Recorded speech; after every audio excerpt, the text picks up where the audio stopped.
Hi there, and welcome to my podcast, Music in the Key of Life. And in each episode, I shall be chatting to family and friends and asking them how music has played a part in their lives. I'll also be asking them to choose 5 songs that are special to them, what memories that particular song evokes, whether it's a happy one or a sad one. So, without further ado, here's the episode.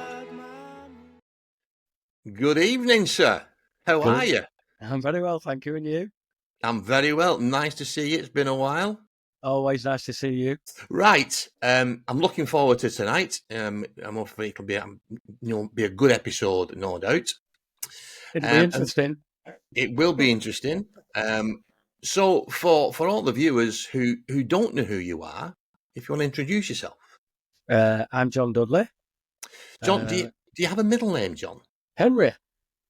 Same as my old fella, John Henry. I'm going to ask everybody that, and I'm hoping that somewhere in the line someone will have a quite unusual, or maybe.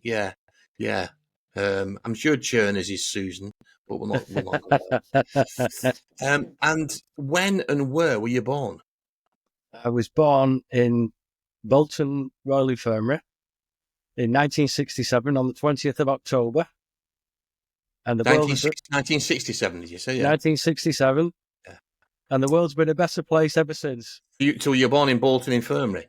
I was. Right. So where was home then, John?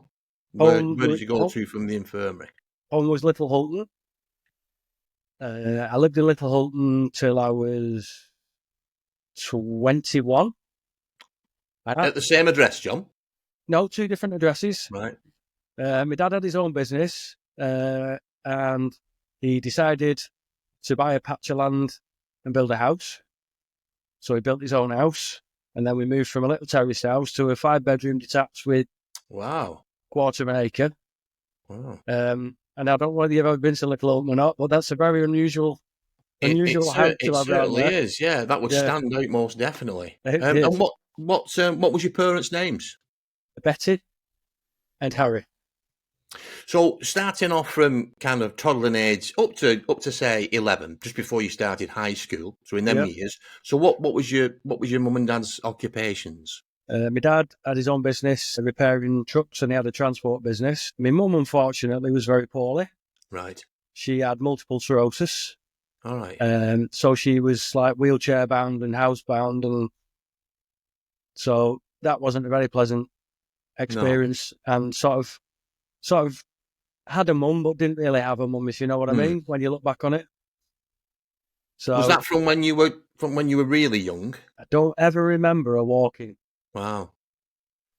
So from really young. Yeah. Yeah. And what music was played in the household at that time? Did your mum and dad have certain preferences of music that they played? Oh, my dad was Sinatra and all the old boys. Yes. The crooners. Yeah. All the crooners. My mum never really played music. I don't ever remember my mum playing music. So no, I don't really know about that. But my dad was definitely a crooner. Did he have like lots of LPs and that? And he had. We used to have an 8-track in the car. Is it 8-track? The 8 tracks, yeah. Yeah, we had 8 tracks in the car, and he'd always put something on from one of the old guys. Yeah. So just without kind of giving anything away and kind of just coming forward a good number of years, do you think that the music that you were kind of brought up on, as you said, by your dad, has that influenced your musical taste as you are now, as when you're older? I'll be honest, Paul, I was that intense when I was younger on playing sport that music rarely had a place in my life. It's only this last 10 years that I've sort of realised what I've missed out on. Yeah. And so I've probably been playing catch up for a long time. But the music that your dad listened to, which obviously you were a part of, you listened to that. Yeah. So as of now, is that the type of music that you like as well? Has it kind of come full circle? I do like it, but it's not something that it's not my first choice. Yeah. I'm a bit of a 90s kid. And I sort of listen to my 90s music now, really, because that's what I missed. I feel like that's what I missed out on. Yeah. So, Yeah. That's interesting, that. So when you were kind of at high school, so we'll go from like 11 through to 16, so you're teenager, so you're 10 years younger than me. So that would be around about what, 1980? 80. So you kind of Yeah. bypass the 70s, you bypass the glam rock scene with like some modern T-Rex and Slayer. So Yeah. it was it the 80s, the new romantic? Was it more was the electro music? It was New Romantic, Wham, Madness, and that sort of stuff. It was quite varied. Yeah. I was never into rock. I always found rock a bit difficult to listen to until recently. And I think in the 80s, John, I think a lot of the rock it was like the old power ballads, wasn't it? it was A screaming. lot in the 80s, yeah. Yeah, it was for sure. Do you remember the old school discos at the time? Did you Yeah, attend those? we did the old school disco. I was more interested in catching the girls than listening to the music. Well, it was a conversation I had with Darren earlier. And we were talking about that. So were you a bit of a dancer then? You know what I mean? Was it something?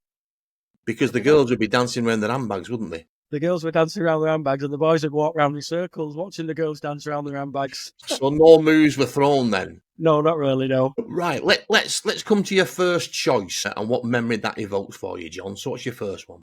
My first choice is Enola Gay by OMD, and it's the first single that I ever bought. So Right. it takes me back to going into the record shop with my mates from school, and I didn't have a clue what to buy, to be honest with you. Obviously, I picked a good one, but they were all buying different songs and different records, and I thought, what can I buy? What can I buy? And I thought, looked up at the top 40. I'll have that one there. So you didn't actually go in to say that's what I'm going to buy. You just went in with your mates for a bit of a mooch about. Just went in with my mates for a bit of a mooch about and came out with Enola Gay. So had you not heard it before then? No. That's crazy. That is. That's crazy. So what if you got it home and you didn't like it and you've wasted your pocket money? Don't know, do you? I don't know. But I take it you did like it. Yeah, great tune. Really is. So that particular memory is just the fact that you went into the record shop at that time. Yeah. And that's the first. That kind of answers a question for later on, actually. It was a bit of a lottery. Yeah. And after listening to that, was OMD's music, was that something that you kind of latched onto to listen to more of, or? Not particularly, no. Sort of moved into the more like Wham, a bit more girly and 80s pop sort of music rather than a particular theme of it. Because there was a lot of electronic music kind of towards the back end of the 80s leading into the 90s, wasn't there? But yeah, with like Boy George and Soft Cell and people like that. Yeah. Yeah, Pet Shop Boys. Yeah, Pet Shop Boys. People like that. Fantastic music. Yeah. And were you the type of person that did you have posters on your bedroom wall of any artists or bands, or? No, footballers, baby. Footballers, yeah. Well, I think didn't Chris Waddle and Glenn Hoddle they had a single out, didn't they? At that, I think they did. In that time, Diamond Eyes, I think it was called. I think it really did well in the charts. I thought you might got a poster of them two up. Oh, yeah. They didn't play for Bolton, so no. No, that's true. That's true. I don't think Frank Worthington had a single out at that time. No, he didn't. So if we move from 16, leaving school, starting work, so for like your late teens into your early 20s, so you kind of the people that you were mixing with were adults, rather than being at school with lads your own age. So did anything from them, music-wise, did that influence you in any way? Was the type of music they were perhaps listening to that you were going out to places and listening to music? I think the type of music that was played in the clubs was very pop music rather than specifically driven. So that probably influenced me a little bit, but not too much, because I ended up more into groups like Madness and people like that rather than Soft Cell and the electronic music. it's only more recently that I've grown to appreciate that more. So, because Madness, they were unique, weren't they? It was like a ska sound, like with the specials and The specials, in Japan, that they were kind of very kind of the ska movement, weren't yeah, they? yeah. So was it just none of my mates were into anything like that. No, that's what I found when I started work. That my musical tastes changed because of I was like working with adults and they were listening. But I was listening to kind of like T-Rex and Mud and Slade and Sweet. They were listening to like Queen and Boston and other people like that. So my taste changed just because we'd be going out, or lads would kind of lend me tapes and LPs and say, "Hey, just give that a spin, see what you think of that." And that kind of then drags you into another genre, another chapter of music. Is that something like that happened to yourself? Well, at work, working in a garage workshop, we were stuck with Radio 2, to be honest with you, because all the old boys wanted Radio 2 on. But we all wanted, a couple of the younger lads wanted Radio 1 on and some more modern music, and we were stuck with the old boys. We listened to Radio 2.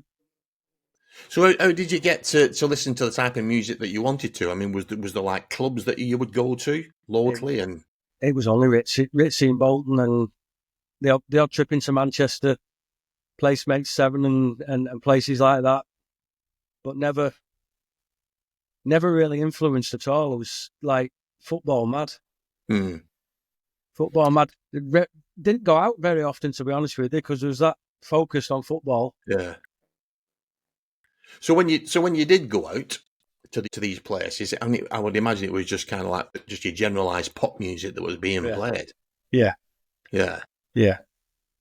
For sure. We'll come to your second choice and see what memory this evokes from you. Okay, so there's two memories with this one, really. Right. It takes me back to school again, but it also takes me to a more recent place where it was my first musical theatre role. The song is Our House and Madness. Right. And I fortunately played the dad in the Our House musical, and it was my first ever role in musical theatre. So it's quite close to my heart, as well as being Madness. Yeah. That particular song. Why that particular song? It's the title of the show. Yeah. And that's, I mean, you kind of said that music didn't play a great deal in your life, so I'm interested to find out the fact that, is musical theatre something that really interests you? Yes. But I only came into theatre at 42, so I'd never even thought about going on stage prior to that, and that only happened by accident. When I split up with my wife, a friend of mine said, "You need something to do now to take your mind off what's going on." Yeah. And his wife was doing a show called Pirates of Penzance at the Albert Halls in Bolton. Gilbert and Sullivan, yeah. Yeah. So I went along and I was a pirate for a week and absolutely loved it. And I thought, I want a bit more of this. Quite enjoy this. So was it the music side of it, John, or was it the acting, or is it a bit of a blend of both? To be honest with you, it was the music side of it that really appealed to me at the beginning. But then I realised that I enjoyed the acting more than the singing. Yeah. So that's why I leaned more towards acting rather than singing and dancing. Plus, can't dance. I've seen you, I know. Yeah. I ain't no Fred Astaire. So listen, let's kind of move on a few years. So you're in your 30s now. So you're a grown up. So relationships wise, did being in any relationships that you were in, and maybe the type of music that they listened to, did that influence the music that you listened to? I was never really influenced by anybody, only myself, musical wise, because I sort of had my own ideas of what I liked and what I didn't like, and so girlfriends and partners were into boy bands and pop songs, and I was started getting more into the electron. I started getting into the stuff that I should have been into in the first place. And what got you into that then? What kind of pulled you into that? I think it was radio. I did a bit of DJing at one point with a friend of mine. All right. So that was a good influence and a good eye-opening experience. And that sort of leaned me into different directions, especially the 90s music, with like the likes of Oasis and all the Manchester bands. Unfortunately, I never went to the Hacienda. It's one of life's big regrets, but I never experienced that. It would have been nice to have done that. That's interesting, John. Just touching back to your DJing. So how long did you do that for? About 3 or 4 years. So it's a fair time. I've done that myself back in the day. From my experience, I got into soul music because I never listened to soul music before. Yeah. But obviously, as you know, you play what the punters want and stuff like that to get people on the dance floor. Yeah. So dance music wasn't really my niche. But because of that, I did start listening to a lot of soul music, and I'm glad I did. So was that? Can you relate to that? Yeah, definitely, absolutely. We used to go up to. I worked in a bar as well, and we used to go up to a place called Benny's in Bury. I don't know whether you remember it. I've heard of it. I don't think I've ever been, but I've heard of Benny's.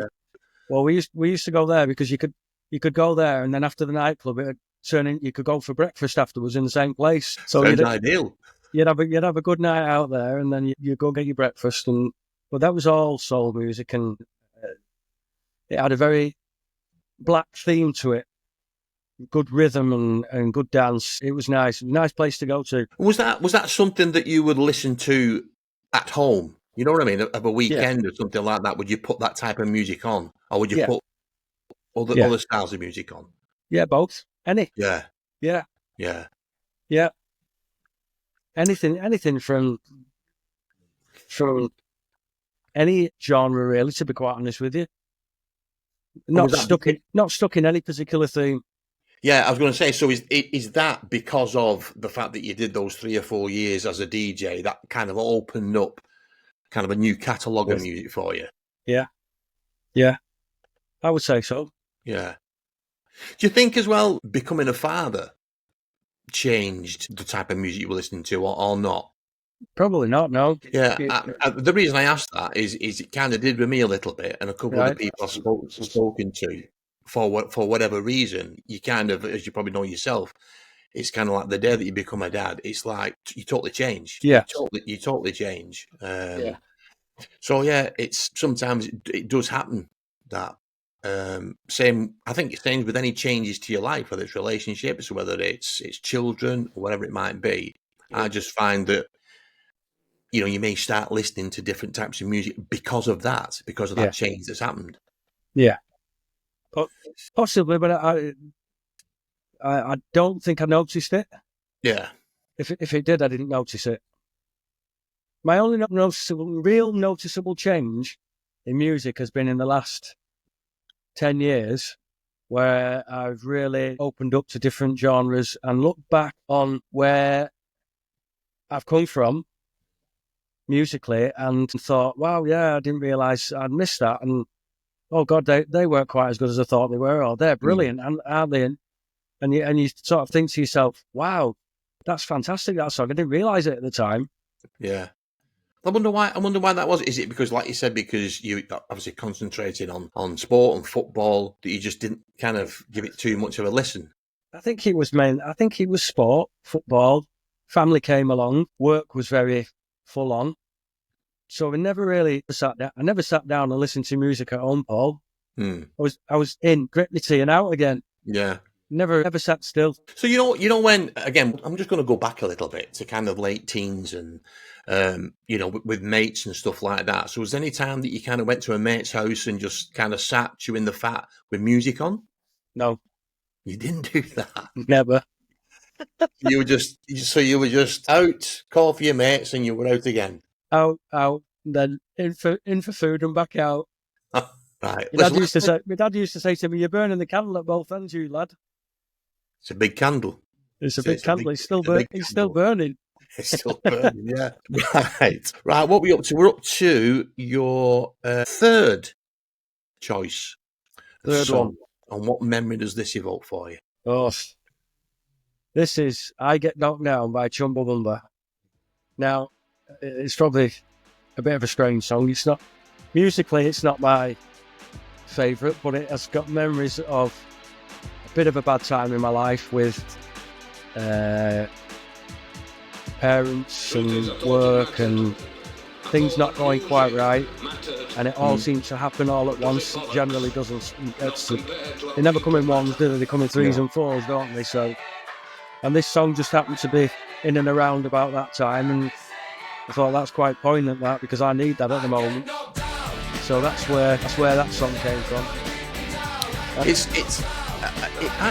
think it's a great song, because musically it's quite dancey, but the message of the song is very strong, isn't it? Really? It's fabulous. The message is brilliant in it. It really is. Yes. And it's sort of something that I really grabbed hold of, and I thought, that's me. That I need that. That's my song. Yeah. Did you find that there was maybe times that when you did kind of feel like that you would actually stick that on and listen to it? Yeah. Kind of just give you a bit of give you a pet. I think that's what music does. And it's quite funny, because when you asked me to pick some songs out and choose them, only a couple of days prior, my ex-wife texted me and said, I've just heard that I Get Knocked Down by Chumbawamba, and it always reminds me of you. See, that's what it does. I think that's what music and songs, that's what they do. Much like a photograph. You can look at some old photographs, and you can look at one, and it immediately transports you back to that time. You could be like 9 years of age with your best friend, and you'll just be transported back to that time. And I think a song's the same. Tomorrow, the day after, you could be in the car, and that could come on, and immediately it'll take you to a place. And I think that's the great thing about music and what it does. Yeah. But great choice. I do like that song. So let's come up to date. So interestingly, you said it's only been like about the last decade that you really kind of started to seriously listen to music. Yeah. Was there a kind of a turning point where that happened, or was it like a light switch, or was it gradual? I think it was when I met Mel, to be honest with you. Right. Because Mel's massively into music. And she, being an ex-DJ, was like, listen to this, listen to that, listen to the other. And we'd always have music on in the house. Yeah. And now even though we split up, I have music on in the house all the time now. So did you kind of from there, did you then revisit bands and artists from the past and say, I'm going to catch up with these? Yeah, I thought, well, what do I actually like to listen to? Yeah. So that was an eye-opener. So is that something now, that over a weekend or something like that, you'll get some music on and... Yeah. And sometimes it depends on your mood, doesn't it? Yeah. I mean, like yesterday I listened to Les Miserables. All right. So, and then the day before I was listening to 90s bands. So there's a big difference. Little bit. Is there a? I know you said before that rock music wasn't your thing. Do you have a particular genre that's really like your bag? That's your go-to place? Yeah, 90s now. 90s music. Any type, whether it be, I don't know, guitar based or guitar based. Yeah, guitar based 90s music. But I do like a good piano ballad. Yeah. So you're looking at bands like Oasis, Blur, maybe people like that. Yeah. And they were great storytellers, weren't they? Then I think them. I was actually made, because 90s music, I didn't like electro music at all. Didn't like your Pet Shop Boys and Erasure and things like that. Yeah. So when the likes of Oasis came through, it was like a breath of fresh air, because it was guitar-based music. Yeah. It was kind of like bands that you knew that you could go out and watch and know you were going to watch, you know what I mean? A great show. So I loved that part of the 90s that was guitar-based, really. I do like a good keyboard as well, though. Well, I think piano. I think keyboards, they have a place in any band, really. But it was just the electronic side of it, where you just had like with the Pet Shop Boys, where you had like Neil Tennant stood up there singing, and then just the guy then on keys, and it's just like, Yazoo was the same. It was just That's not proper music. that's not proper music. Get the guitar out. Get the guitar out. Yeah. I'm going to ask you. We've still got 2 songs to go. And we've still got time. I've got a few quick fire questions. You've actually answered one. Right, okay. Yes, because I'm going to ask you, what was the first single you bought, which All right, you've okay. answered. Yeah. So I'm going to ask you, what was the first album you bought? What I normally say is, even though you've kind of crushed that, is that with a single, it's a song that you've heard. Might not be like a band that you would normally listen to, but you think, I like that, and you'll go and buy it. But with an album that might have like 10, 12, 15 tracks on it, Yeah. you buy an album, it's because you like that, you're into that particular artist or whatever. So what was the first album that you remember buying? It was either what do you call it? That's what I call music. Now that's what I call music, or Speak and Spell by Speak and Spell. They called Speak and Spell. I'm going to have a look for that. Speak and Spell. I'm sure it's Speak and Spell. Let's have a look. Speak and Spell album. Depeche Mode, and I bought it in Paris. Really? Yeah. Was it because you were into Depeche Mode? I like Depeche Mode, and I was in Paris, and I thought on a school trip, and I was walking past a record store, and I thought, I'm going to go and buy that.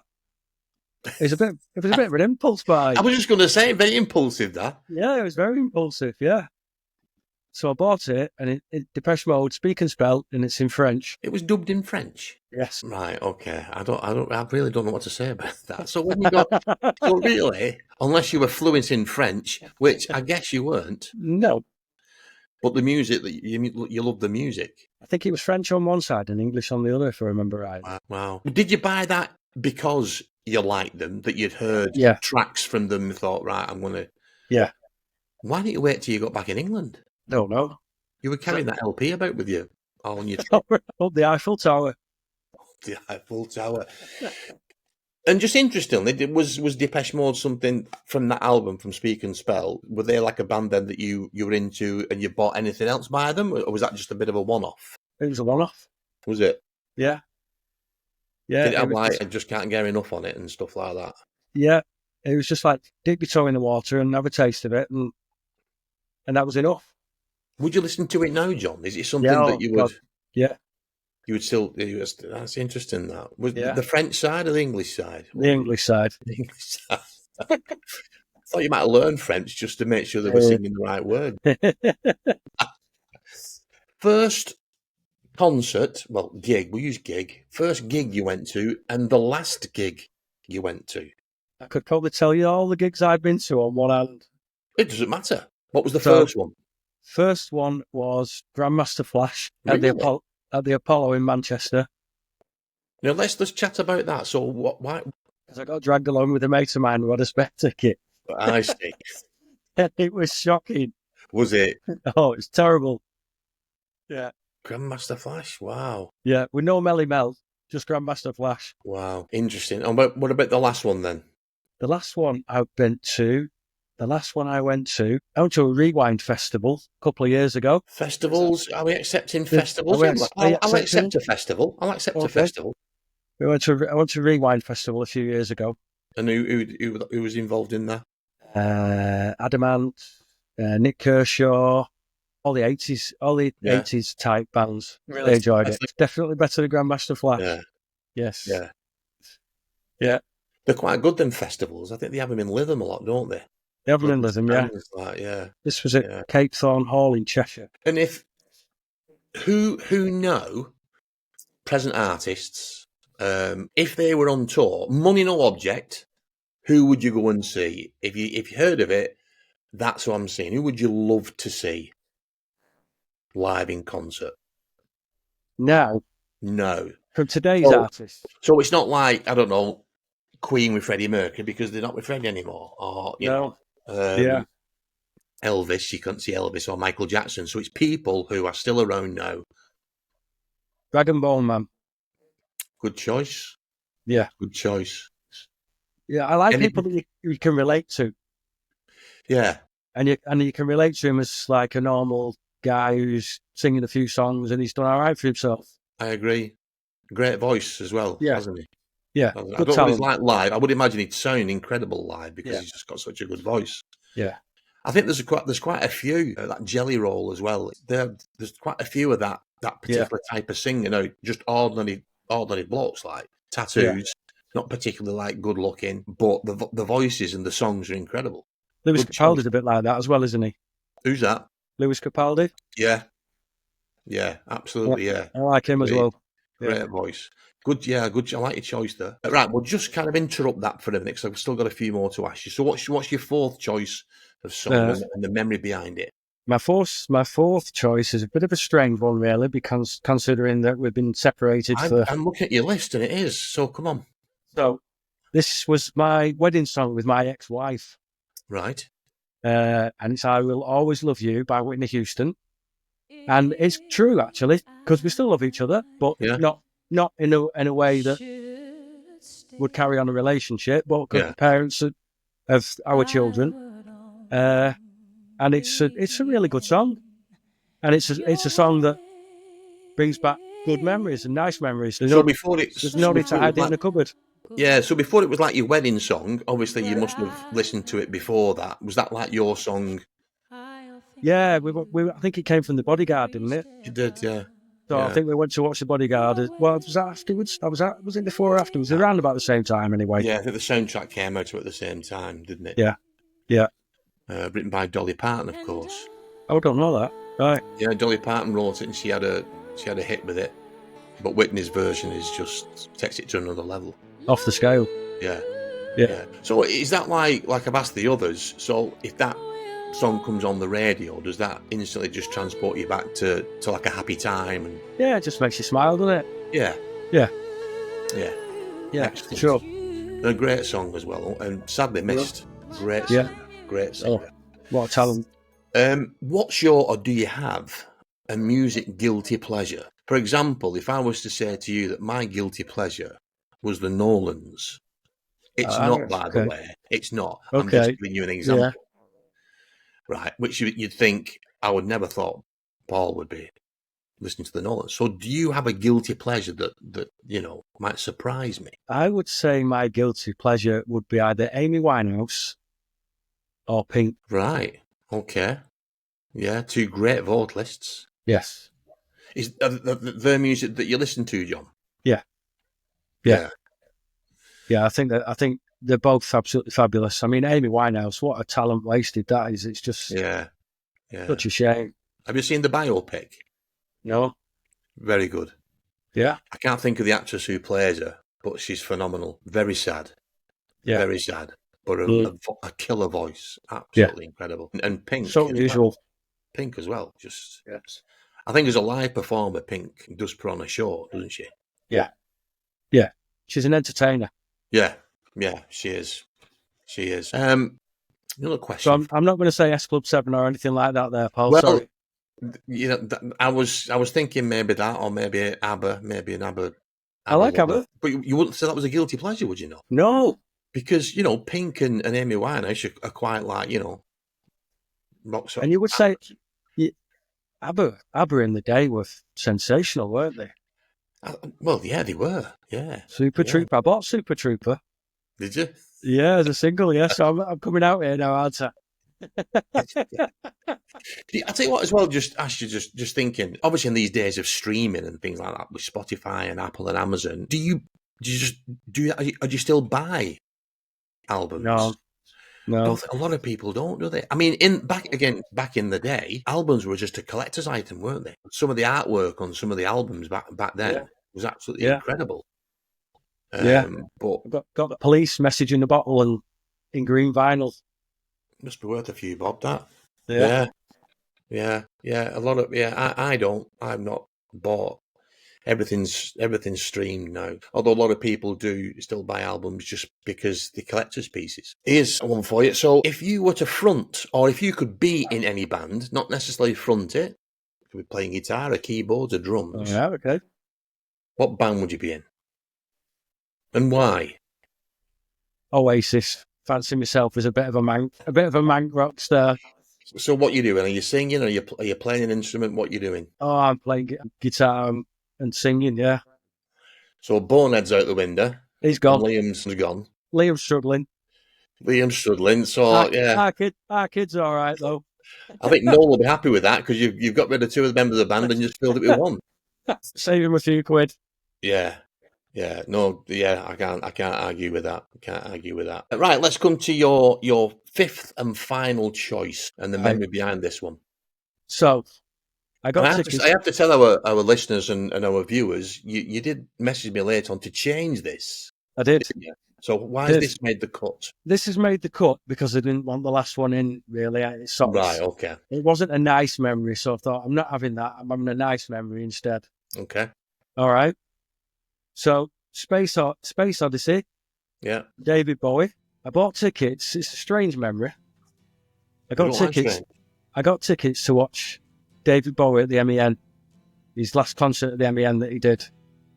And I sat there through the whole concert saying to myself, just sing Ground Control to Major Tom. Just sing Ground Control to Major Tom. And I sat there till the very end and he didn't sing it. And I was absolutely mortified. So that's why I've got that memory of that song. So when that song comes on the radio, that's where it takes you. That's where it takes me. Back to the MEN Arena, wanting him to sing it, and he didn't. That would have been... Was that late 60s? Or very, very early 70s? It was his first hit. Was it? Space Odyssey, yeah. Yeah. Yeah. And what was the gig like? Because I would imagine it would be pretty special. No, to be honest, I didn't enjoy it. Did you not? No, we sat. Were you not a Bowie fan at the time? Yeah, definitely. But we sat right at the back of the MEN Arena. He was about that big. Yeah. He sang all the songs off his new album, and nothing really that anybody could relate to. No. And definitely nothing that I could relate to anyway. And it just was so disappointing. Sometimes you get that. Well, you get that where you get like bands or artists who go on tour just to plug a new album. Yeah. And as a fan, you want them to sing like the hits and correct. Stuff from the old days. Yeah, you want to sing something you know, don't you? Yeah. You do. But still, that's a great song though. That does take me back. That takes me back to the day. Yeah, good song. But it takes me to a place that I never heard it. It's just you never heard it, yeah. Yeah. So, and what sort of music do you listen to now? So, if we were looking, for a playlist, you're going on a long journey somewhere. So, what's on like John's playlist for a good drive out? Absolutely anything from any era that I like. So it could be. I'd pick some from the 80s, some from the 90s. Probably not the more modern stuff, really. Yeah. Apart from, I'd have Pink in there, I'd have Amy Winehouse in there, I'd have a few rock bands in there, a bit of Deep Purple, Boston. Now I would have some good keyboard music in there from Soft Cell and the likes. So anything really. I'm quite. Would there be any crooners in there? Would there be an old Sinatra? Or... Yeah. I quite like Robbie. I was just going to say that. Yeah. I quite like Robbie crooning. So yeah, I like Robbie. He had that. He had the album. Was it Swing When You're Winning?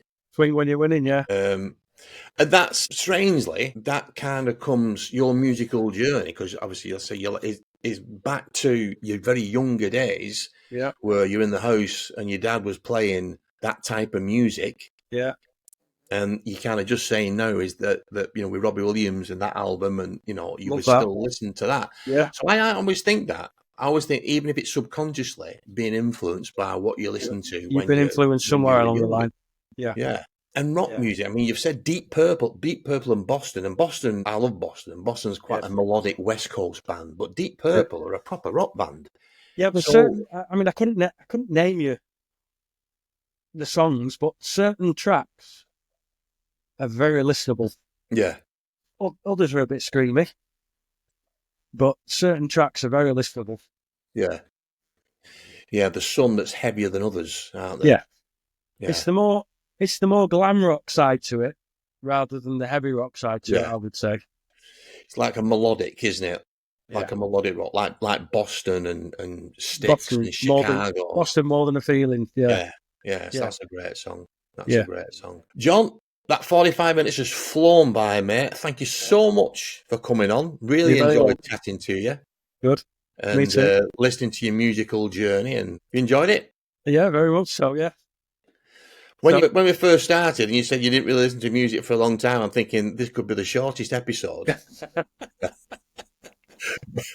but we've got there. We've got there without any stalling.